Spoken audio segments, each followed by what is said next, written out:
Welcome back to the Grey Script and Everything in Between podcast. Today's episode is called Patterns of the Past. I wanted to give you a bit of an insight to what happens when you sign up for therapy, for coaching sessions with myself. The first session generally is for you to just, a lot of the sessions I find with my clients last about 2 hours long. And the first session is normally just like, okay, just talk to me. Tell me everything. The second session is where we look over the past. So, because this is where I start with my coaching, I figured that maybe I should give you a bit of an insight in one of the podcasts. Why patterns, make you feel stuck. So if you feel like you're repeating the same lessons, if you keep attracting similar situations, relationships and disappointments, then there usually is a pattern. And you don't really figure that out until someone says. And not in the way that a pattern that blames you for repeating the circumstances or the people, the relationships or anything. This is in a way that empowers you. So today we're going to go and explore, what is your old belief? Are you living in a pattern? How can you become more present? And how do you start focusing on your future instead of recycling the past? And this doesn't happen overnight. So to be able to move forward, sometimes we need to look back. As Steve Jobs said, you can't connect the dots looking forward, you can only look at them looking back. So you have to trust that the dots will somehow connect in your future. And that's what we're doing today. We're going to connect the dots. Why we repeat the same patterns? Because our brain loves familiarity. Not happiness, not expansion, but what you're familiar with. If you grew up feeling unseen, feeling not good enough, feeling responsible for others, feeling unsafe, and feeling like love was conditional, this is the sorts of things that your nervous system learned that is normal. So what happens when you kind of brought up in these patterns and you do believe that is just like everyone's living like that. So you unconsciously recreate it in your own life.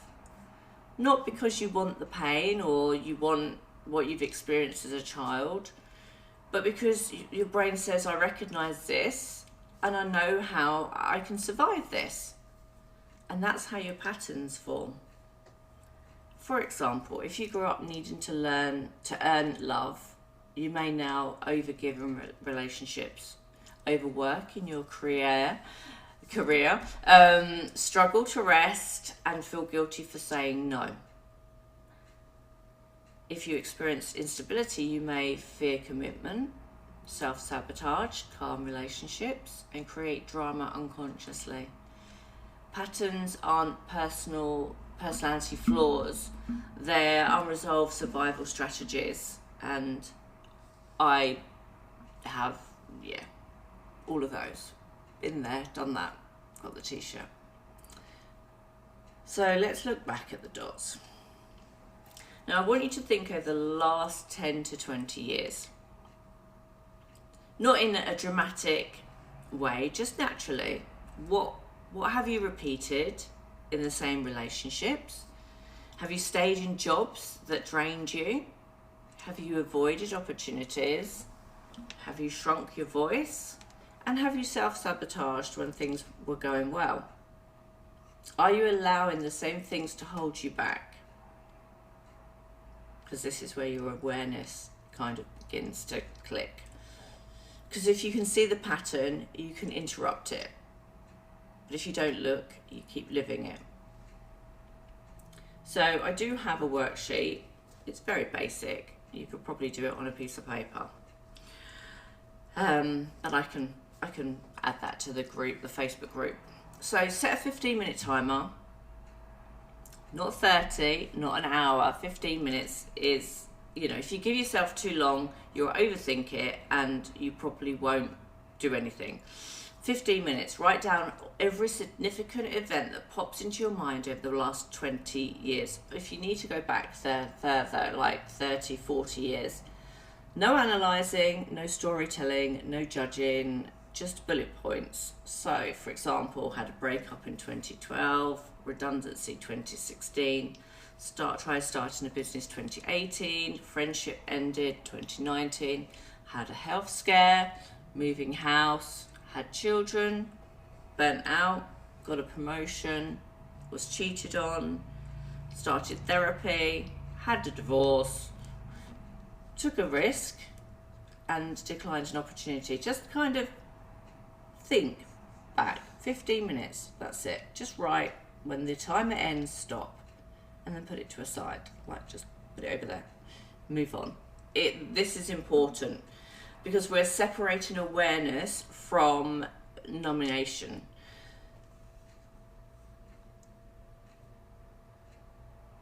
Okay, identifying the old belief. So now this is where we're going to go into deeper work. When you've got time, look at the list and ask yourself what belief runs underneath these events. Not the surface story, the belief. Examples of core beliefs could be: I'm not enough, people leave, success doesn't last, I have to do it alone, I can't trust people, I'm unlucky, I ruin good things, love isn't safe, I'm too much, I'm not worthy. Let's see, they're all mine. And then a theme emerges. For example, if you've had multiple relationships where you felt unchosen, the belief may be, I'm not someone people stay for.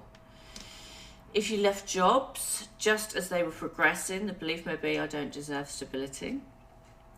If you undercharge, overgive, over-explain, the belief may be, I must earn my value. The belief is the pattern driver. So how these patterns keep you out of the present. And this is why it's such a pinnacle point to start with these patterns. Because when you live from an old belief, you don't see the present clearly. You see through a filter.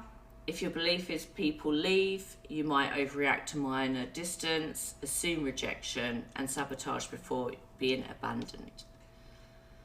The present moment becomes distorted by the past.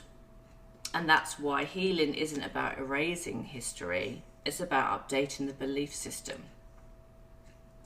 So how do you then become more present? Your presence requires safety. So to become more present, you notice when you're reacting from history. Ask yourself, is this about now or then? Pause, and this is a hard one, pause before responding. Give yourself, your nervous system, space to think before you respond. Separate facts from fear. Like, sometimes you might have to take yourself away from it to progress it in your mind and remind yourself that was then and this is now. Presence is built in small interruptions of old patterns. And then you kind of start focusing on the future. To start focusing on the future, you have to understand that you cannot change your past. But you can choose differently next time. Finding out your patterns is life-changing. Like, literally life-changing. What would you do if you didn't believe in that old pattern anymore? If you don't believe I'm not enough, would you apply for jobs? Would you take the opportunity? Would you meet that person for coffee? Would you speak up? instead of people pleasing and just going with the flow? Would you raise your prices? Say if it was like work related, because obviously some of my clients have their own businesses. Would you leave? Would you stay?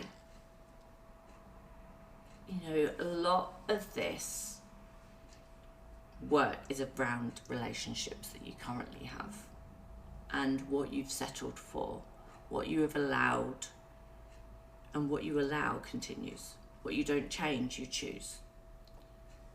So the future shifts when your beliefs shift. And this is where we start.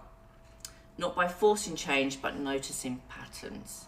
So it's a very, very important thing, which is why, as I said, it's a main session.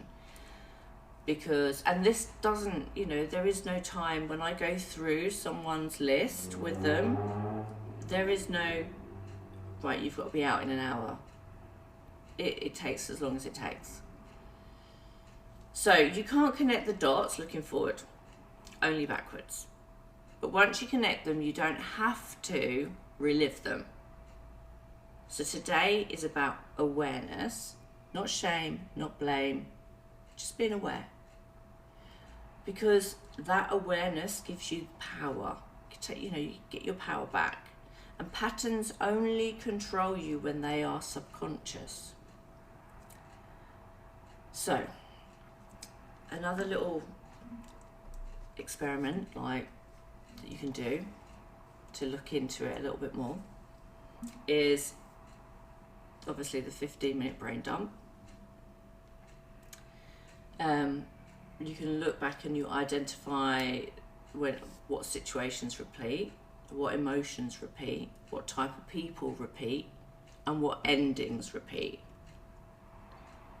And then once you've kind of done that, you can then complete this sentence. I believe that. And it's a really good journal prompt. Write the belief that feels uncomfortable but true. Because only when you're aware to what your belief is, can you then work to change it.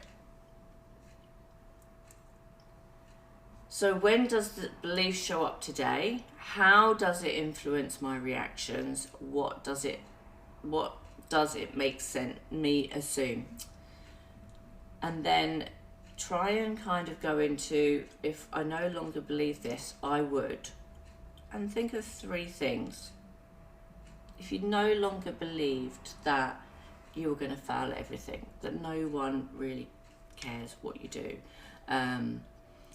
if you kind of think to yourself, you know, if I was in a loving relationship where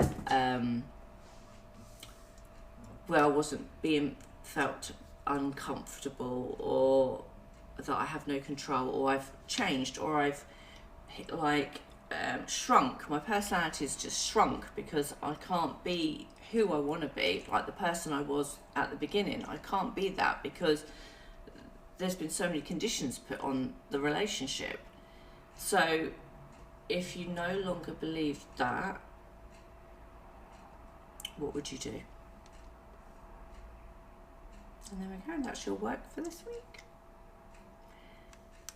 I hope you're still enjoying the podcast. Please feel free to reach out to me in the Facebook group or on Messenger, or obviously on any of the YouTube podcasts. If you do feel pulled to work with me and go into the whole trauma healing coaching, then, as I said, just reach out to me. There is, my time is limited, but I will endeavour to fit more clients in. Be kind to yourself, please. I know this journey is hard, and I know it's hard because I've been there. I'm still there. So until next time, remember, I'm here. These podcasts are here. You're not alone. You will get through this, and I'll help you.